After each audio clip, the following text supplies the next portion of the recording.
Today I need to talk a little bit about, there was some discussion on a Facebook post here about the differences, I guess, between the Septuagint and the Masoretic, the Hebrew script. And I need to preface this. I feel like I probably didn't mention this properly when I posted my first video on the encampment series. But when I first read, obviously I started reading the book of Numbers a year ago, November 19th of last year, and of course I read it in English. So I'm not a biblical scholar. I'm not a Hebrew scholar or a Greek scholar. But when I first read this, the first thing that pointed me down the path of understanding that, for instance, that these encampment was circular had to do with the first thing that clued me in was this concept of ranks. So when Reuben's grouping was put together, it was set forth in the second rank, and then when you get down to the next cardinal direction, westward, it's the third rank for Ephraim. So I'm seeing how they're setting out in these four different cardinal directions, and I'm seeing, the mention of rank. So this idea of this being a military action, and the idea of, I know from 22 years being in the Army that rank and file are different. Rank being shona b'shona, shoulder to shoulder. So this got me down the idea of this sort of circumference, this circular formation of them. So really, that concept or that idea helped me of reading this in the English, but it wasn't until much later, it was this last May, after Andrew helped me down this path, or this idea of looking into the base Hebrew, that I came back and then I looked at what was happening with this Hebrew script, and there's a bunch of things that popped out at me. Now, like I said, this ends up getting you down another path, so it's sort of like this helped me see it one way, but then you got to kind of try to not see it so rigidly this other way to kind of make sense of some of these other numbers, if that makes sense. It's kind of hard to explain kind of how I see it, but it's almost like you're seeing it in phases. Like this will help me see it in one phase, and then I got to kind of shift focus to kind of see it at another depth, so to speak. So anyway, there's a lot of this discussion about these different versions of the scripture, but I did look to see, and I'm trying to look into this. I haven't got down the path of studying the Greek yet. Again, I've only read a few of these books in English, so the first 4 books of the Bible of all I've read in English, and I've only really focused on this book of Numbers and studying the Hebrew and analyzing it in this one. When I'll get to the rest of the book, who knows? I got a long road ahead of me, but just looking at this Hebrew, the differences between these two again is, I did a study because this Paqad term is what I pointed out in that video, is what I'm seeing.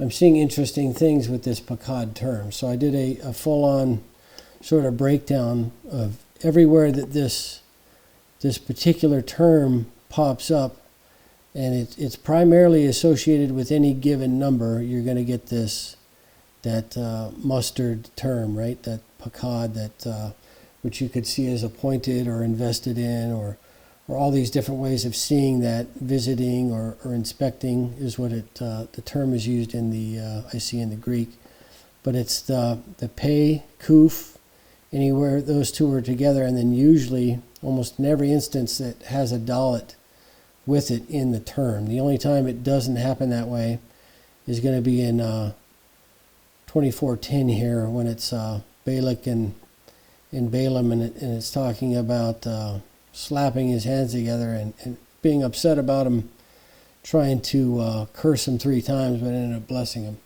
And you see that's a pei kuf, and there's no dalet. So I think in every other instance in this book you get a pei kuf and dalet together. And then I looked at all of the 5 early books, and it only occurs 17 times in Genesis, 20 in Exodus, 6 Leviticus, 2 Deuteronomy, but 111 times in the book of Numbers you get this pei kuf dalet together. So it's obviously one that's stuck out to me, and so I was focusing in on the use of this term. And so this is why I'm seeing in chapter 1, you're seeing a rhythm to the use of this term, and I'm seeing how there's a number given for Reuben with this term, a number given for Simeon, and then you're going to see at times that for some reason there's an extra term that's different than all of the others given to Simeon in the first census.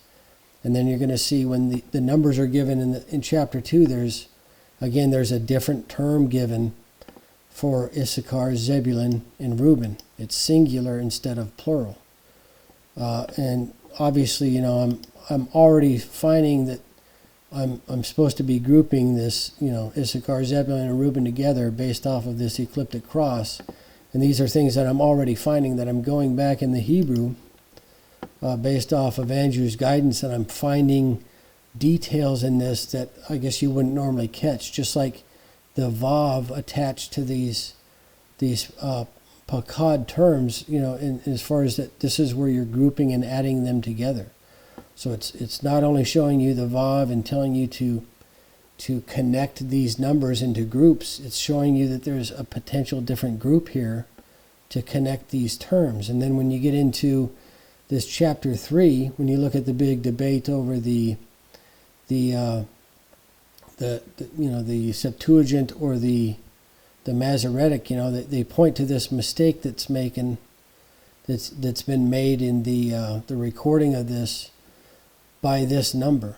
But there's if you go and look at this, there is no Paqad term given for Kohath here in 328. So when you go and look at, it would be one thing to come over here and then see in this book of Numbers in chapter 3, and we're 328. 328 is where you're given this number of 8,000s and 600s, and this would be the mistake. This is where this would have to be a, I've seen people say something about a vav and a gimel or something, but the difference would be right here, and this would have to have a lamed in between these two shins to make this and 3 to and 6. And so you're kind of like, okay, well, maybe perhaps that was a mistake, and that's how you go from 8,300 to 86, and that would make up your difference from 22,300 to 22,000 even. But then you would have to explain, well, why is there no Paqad term? Why are there 2 Paqad terms given for Gershon in 322, and then you have a connector here for Merari? So it's almost telling you to add these 2 numbers together, which when you do this, I am finding this, the sum of those 2 numbers is giving me a 137 again. So I'm seeing that there's something going on with this, the way it's giving these numbers, just like it's singling Simeon out in chapter 1, and then when we get all the way to chapter 2, there's no Paqad term given for Simeon's number. There is no term right here for neither the 250 swallowed up by Korah or the 22,200 given for Simeon. And then again, your connectors here, I'm finding significance and meaning. I'll go into this in another video, I guess, but when you start grouping these different values in different situations, you're finding different values. So I'm seeing significance in these small details, these subtle details, So, people think that this is a mistake. I don't think this is a mistake. I think you're supposed to notice that there is no term given here. In 328, this is a whole different term in number of every is what we're given. So there is no Paqad term, just like here you're given two of them.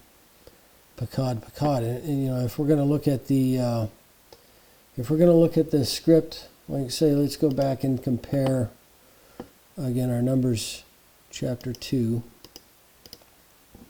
and we're going to look at the difference in this term that's given, where we're seeing the singular. So it's in 2:4, we're given a plural for Judah's number. And then when we get down to, when we started on Issachar, Zebulun, and Reuben, again, they're singular term. It's a singular term. And then singular term. But when we come over here to the Greek, and I'm seeing this, it's giving you the same term no matter what. So 2:4 again, this would be Issachar's number, the visit inspect number. It's giving you this term, and again, I'm not a scholar on this, but it just seems logical that if you're going to go in and record something, you might autocorrect maybe on some of these things and be like, well, these little subtle differences, they don't make it out of the wash. You could just, they wash out. Like, so the difference in this plural to singular, that value is not here. It's not here in this. So, I know everybody's going to be passionate about their sort of how they came up or what they found, anything that they found.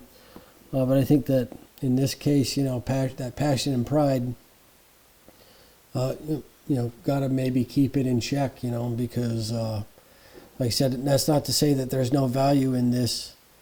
It's just that, might not be seeing the whole picture if we're just going to dismiss all the effort that went into carrying this other script, because there are details in here that you're not finding in the other versions. So, again, that Proverbs 16:18, that's your number for growth. Don't let your passion and pride blind you, because it'll inhibit your growth. But that's all I wanted to comment on that. I hope all is well. That was for Mark there, because I know that was the individual that was going through the discussion. But anyway, hope all is well, and we'll see you on the next one.